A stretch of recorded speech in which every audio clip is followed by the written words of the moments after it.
চাওক চৰকাৰ জনপ্ৰতিনিধিয়ে এইবোৰ কথা বুজি পোৱাটো প্ৰয়োজন আছে। সঁচাকৈ আমি সেইখন ভাৰতত বাস কৰিছোঁনে? সঁচাকৈ আমি সেইখন অসমত বাস কৰিছোঁনে?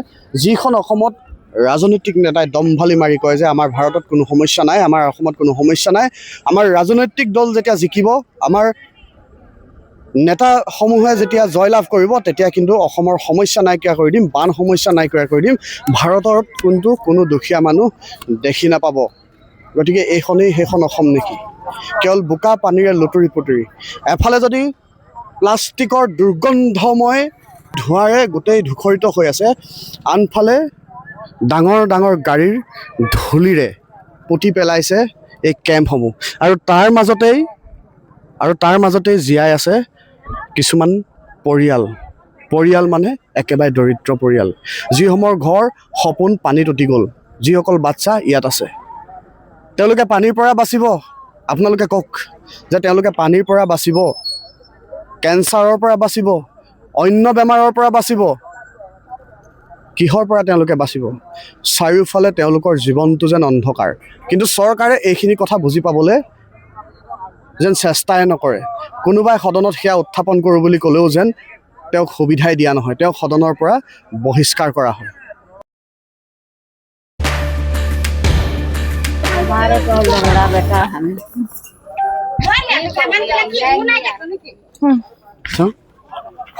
কি হ'ল ভৰিটো?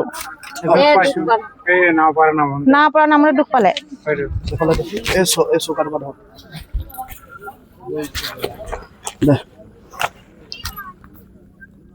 অস্থায়ী এটা শিবিৰ মানে তম্বুৰ ভিতৰত আমি আছোঁ। বিভিন্ন বান সাহাৰ্য দি অহাৰ পাছত আমি এতিয়া অস্থায়ী তম্বু এটাৰ ভিতৰত আছোঁ। তেওঁলোকৰ এতিয়া মানে খানা বনাবলৈ জুই জ্বলিছে। কি বনি আছে আমি নাজানো। এজনী আইতা আৰু এজন দাদা আছে। কেনেকৈ আছে? ইমান ধূলি মাকতি, বতাহ বৰষুণক নেওচি এইডোখৰত কেনেকৈ? পানী হ'লে ইয়াত হ'বই নোৱাৰি। ভৰিটো নাৱেৰে দুখ পালে। নাও দি নামোতে ৰাতি কি হৈছিলে মানে কি আছিলে ক'ব নোৱাৰো। 15,000 টকাত আপোনালোকৰ ঘৰখন বনিবগৈনে? ঘৰ নবনে। কেনেকৈ বনিব? চব বাঁহ চাহ চব কিনিব, তাঁৰ কিনিব, বাঁহ কিনিব, টিং কিনিব লাগিব।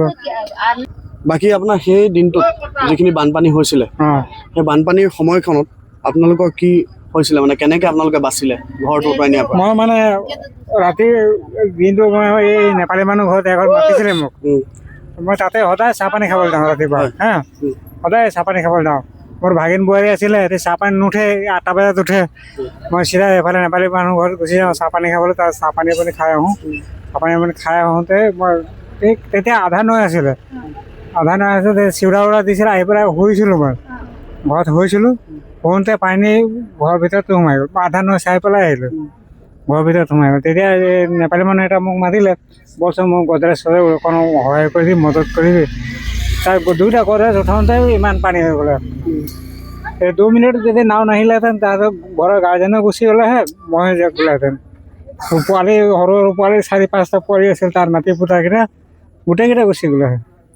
হয়, আমাৰ চৰকাৰী কৰ্তৃপক্ষলৈ আমি প্ৰশ্ন কৰিছোঁ যে এনেকুৱা এখন ঘৰত আপোনালোকৰ সন্তান, আপোনালোকৰ ককা দেউতা, আপোনালোকৰ খুৰী মাহী পেহী থাকিব পাৰিবনে? এই ঘৰখন দেখিছেনে? এফালে জুই লাগিছে, এফালে পানী বটল, এফালে নিমখৰ পেকেট, এফালে ভাত, আৰু এফালে মানুহজন শুৱে। আনফালে এই যিটো আপোনালোকে ফুটা দেখিছে, সেই ফুটাটোৱেদি কেৱল মাত্ৰ ধূলি আৰু ধূলি। আপোনালোকে পাৰিবনে থাকিবলৈ? কিয় আপোনালোকে হেমাহি কৰে? কিয় আপোনালোকে অসমৰ সমস্যা, বানপানী সমস্যাটোক বানপানী সমস্যা বুলি আপোনালোকে ঘোষণা কৰিব পৰা নাই? এটা ডাঙৰ প্ৰশ্ন। লাজ লাগিব লাগিছিলে। নৰেন্দ্ৰ মোদীৰ শাসনাধীষ্ঠ চৰকাৰখনক আমি ক'ব খুজিছোঁ যে আপোনালোকে এইখিনি কাম তাৎক্ষণিকভাৱে কৰিব লাগিছিলে, কিন্তু আপোনালোকে যিখিনি কাম কৰিব নোৱাৰিলে, সেইখিনি কাম কিন্তু ৰাইজে বৰ্তমান কৰি আছে। ভাৰতবৰ্ষৰ শিখ সমাজে কৰি আছে, বিভিন্ন ছ'চিয়েল ইনফ্লুৱেঞ্চাৰে কৰি আছে। গতিকে আপোনালোকে কিয় নোৱাৰিব? আপোনালোকে কৰিব পাৰিব লাগিছিলে। প্ৰজাৰ দুখৰ সময়ত আপোনালোকে থাকিব পাৰিব লাগিছিলে। হয়তো আপোনালোকে এই ধূলি মাকতিৰে আৱৰা এটা আৱৰ্জনা পৰিৱেশৰ মাজত আপোনালোকে থাকিব নোৱাৰে। আপোনালোকে মিটিংখন মাৰিবলৈ যাওঁতেও হয়তো দামী ফৰ্চুনাৰ, কিবা দামী গাড়ী লৈ AC ভিতৰত আপোনালোকে বহি যায়।